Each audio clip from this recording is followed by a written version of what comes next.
Queridos irmãos, queridas irmãs, então esse é o último vídeo de hoje. Assuntos de estudo, capítulo 29, livro dos médios. Então aqui a questão é 344.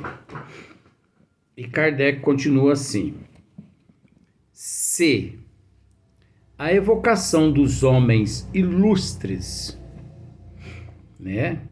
dos espíritos superiores. Então, olha só para você ver a inteligência de Kardec. Se a evocação dos homens ilustres, dos espíritos superiores, então quer dizer, tem que ser os homens ilustres e, além do mais, dos espíritos superiores. É eminentemente proveitosa pelos ensinamentos que eles nos dão.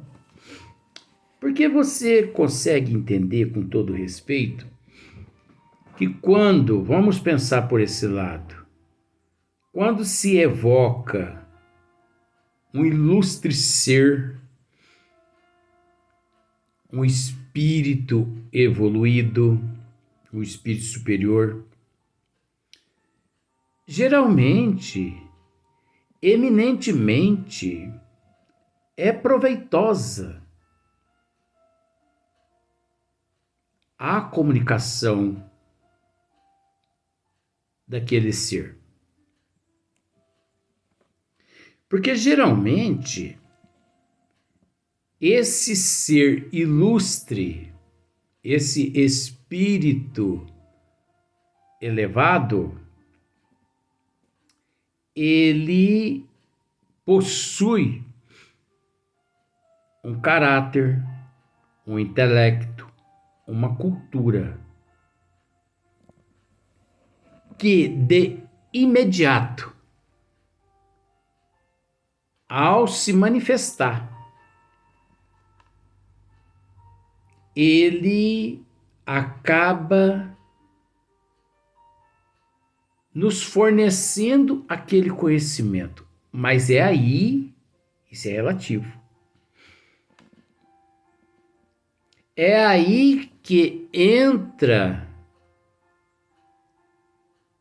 o observador. Eu acho que eu serviria para atuar nestas áreas.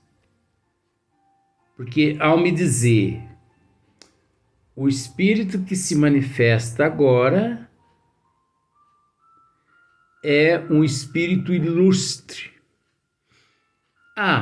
Na hora eu já vou me compenetrar nele.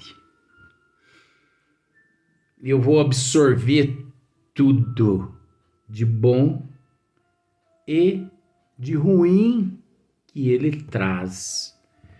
Porque, gente, nós podemos também, porque nós não nos evangelizamos, nós não adquirimos cultura só nas coisas boas. Não. Nós nos evangelizamos, nós adquirimos cultura também nas coisas ruins. Quando na condição de observadores,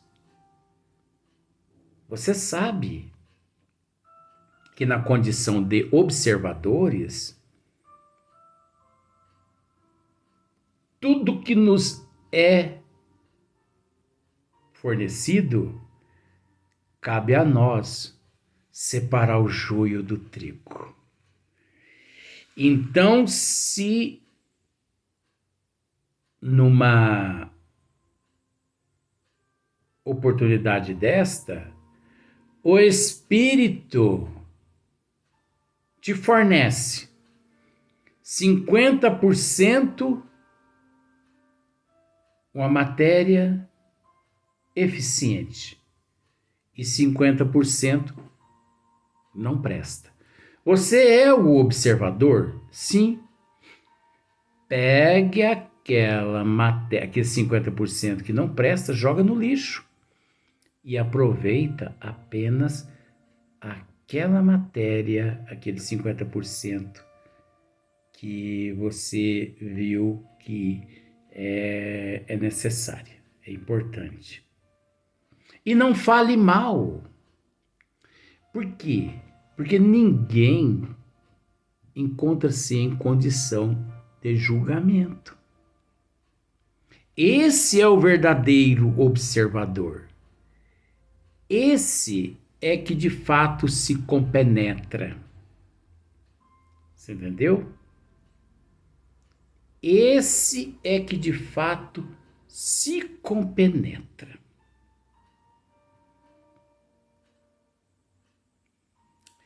Por isso que nós devemos ficar atento. Olha,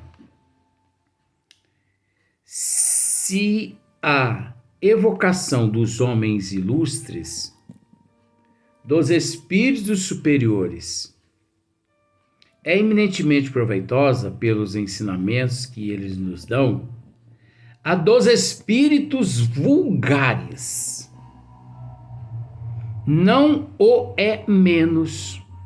Então, olha só. A dos espíritos vulgares não o é menos. Embora esses espíritos sejam incapazes de resolver as questões de grande alcance.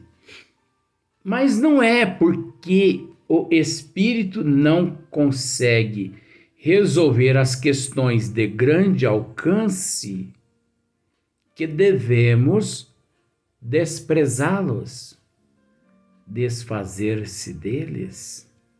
Não,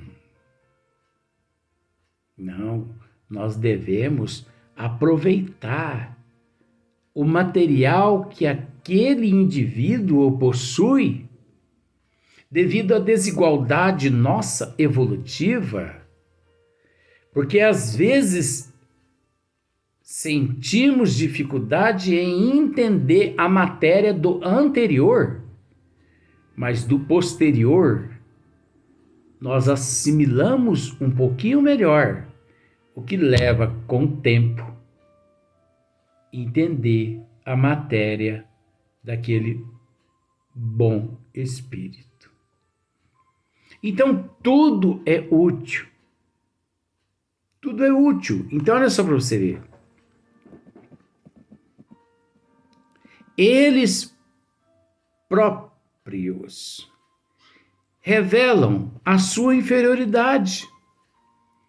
Então, os próprios espíritos revelam a sua inferioridade.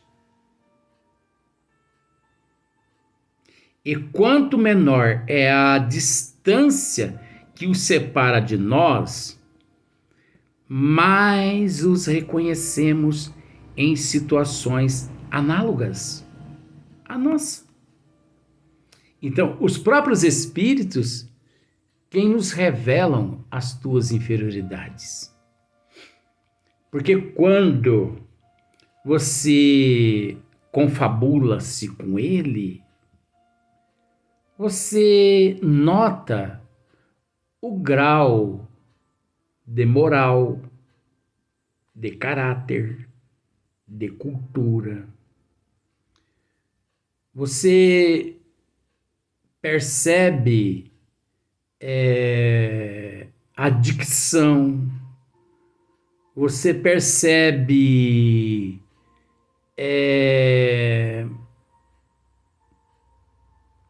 a pronúncia, se ele tem alguma dificuldade em tratar de determinadas matérias mais científicas, se a matéria a qual ele trata é uma matéria assim, muito chula, mas nem pelo fato de ser uma matéria chula que devemos desprezá-lo. É o nosso irmão em processo de evolução. Às vezes nós aprendemos muito mais com esses nossos irmãos que nos trazem matérias assim chulas, do que propriamente dizendo com os espíritos superiores, porque muitas das vezes os bons espíritos eles não têm lá tanto tempo para perder conosco. Enquanto os nossos irmãos, coitadinho, né, eles têm que ficar agarrados na barra. Eles têm que ficar agarrados na barra da nossa calça. Porque eles dependem de nós, nós dependemos deles. Então, é um auxiliando o outro, né? Sem levar em conta que, frequentemente, nos manifestam traços característicos do mais alto interesse. Conforme explicamos acima no número 281, falando da utilidade das evocações particulares, essa é, pois, uma mina inexaurível de observações. É uma mina inexaurível de observações. Quando isso é pronunciado, uma mina inexaurível de observações, gente, a minha mente vira um inferno. Porque pensa em um sol que emite raios para tudo quanto é lado. Neste momento, minha massa encefálica seria vista dessa forma. Porque isso aqui é muito avançado. Uma mina inexaurível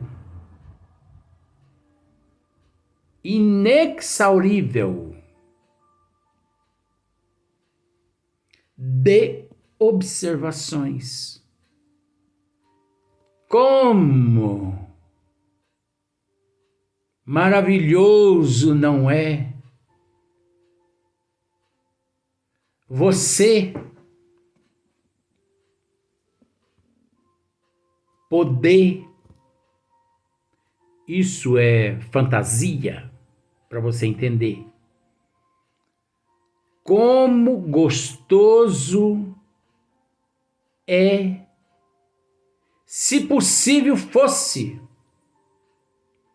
você dentro do telescópio Hubble. Agora tem o Webb também, né? Mas eu vou ficar com o Hubble mesmo. Eu não quero o Webb, não. Por mais que o Webb ele é mais evoluído que o Hubble. Mas eu quero o Hubble. Como gostoso se você pudesse, dentro do Hubble, permanecer por algum tempo.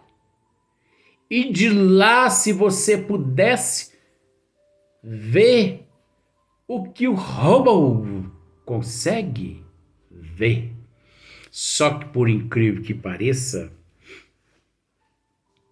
o Hubble e também o telescópio Webb, eles não vê nada. É aí que entra a psicologia. Mas eles veem sim, Luiz. Não.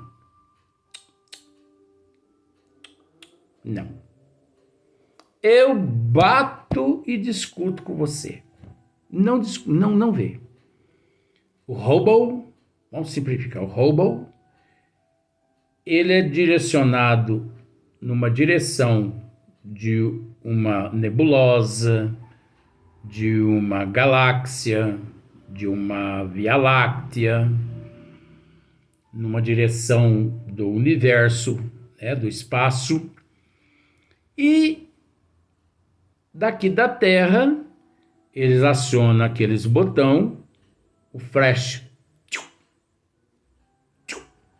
Você acha que o Hubble, ele consegue enxergar a nebulosa, as nebulosas, as galáxias, os planetas? Não. A imagem para o Hubble é escura, da mesma forma que o negativo daqueles filmes de rolo que nós tínhamos aqui na Terra antigamente. Aqui na Terra, quando o Hubble manda de lá para cá aquela imagem, aqui na Terra é que os químicos na NASA trabalham aqueles negativos usando todos os produtos capazes de elaborar tudo aquilo que o Hubble fotografou, mas que ele não viu. Quem viu foi apenas os astrônomos, mas numa coloração diferente, e as cores elas só são conseguidas nos laboratórios aqui da NASA. Ô, gente, pesquisa isso. Eu não sou astrônomo, não. Eu trago essas coisas. Isso aí vai ser facinho, né? Então vamos pular para frente aqui. Ah, não. Pelo amor de Deus. Então, uma mina inexaurível de observações. Imagine só o James Webb, o Hubble, essa mina inexaurível de explorações. Da mesma forma, as faculdades mediúnicas, através da mediunidade, mesmo quando o experimentador se limite a evocar aqueles cuja vida humana apresente alguma particularidade com relação ao gênero de morte que teve. Tá vendo só? Mesmo quando o experimentador se limite a evocar aqueles cuja vida humana apresente alguma particularidade com relação ao gênero de morte que teve. Porque o evocador não vai evocar ali naquela sessão, sabendo ele como determinados indivíduos desencarnou. Até porque se ele evoca, e se é um trabalho sério, os mentores espirituais o orientam. Esses não podem comparecer por esses motivos. A idade, as boas e as más qualidades, a posição feliz ou infeliz que lhes coube na terra, aos hábitos, ao estado mental, etc. São estados esses que muitas vezes dificulta a vinda de um espírito uma vez evocado em determinadas reuniões espíritas, né? Com os espíritos elevados, amplia-se o quadro dos estudos. Já com os espíritos elevados, amplia-se os quadros de estudos. Além das questões psicológicas, que tem um limite, pode propor-se-lhes uma imensidade de problemas materiais que se estendem ao infinito, mesmo no processo limitado, sobre todas as posições da vida, sobre a melhor conduta a ser observada em tal ou qual circunstância, sobre os nossos deveres recíprocos, etc. O valor da instrução que se receba acerca de um assunto qualquer, moral, histórico, filosófico ou científico, depende inteiramente do estado do espírito que se interroga. Cabe-nos a nós julgar. Então, essa separação, nós quem a fazemos, ou nós que a fazemos. Nós que a fazemos. Então, quando se manifesta o espírito, você evoca um espírito. Se você é um espírita, verdadeiramente espírita, e se os trabalhos ali são sérios, você não precisa nem interrogar o espírito. Qual a função dele, qual a profissão dele, qual é a qualidade dele exercida por ele aqui na Terra. Você capta pelo vocabulário científico, pelas nuances, você entendeu? Os espíritos nobres, eles não vêm com malevolências, eles não vêm como eu deparei aqui, por exemplo, com futilidades, com banalidades. Os espíritos nobres não vêm com isso. Então não se apresentou com banalidades, com futilidades. Praticamente ali você tem alguém ali que não custa você explorar um pouquinho para você aprender. É um ensino, são instruções.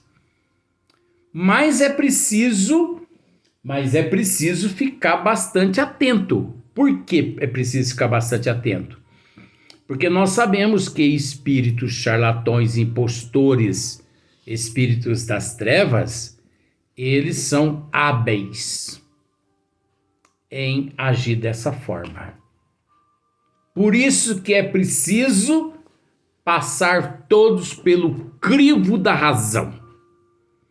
Tanto o espírito que se apresenta na condição de um nobre, quanto aquele que se apresenta na condição de um espírito inferior.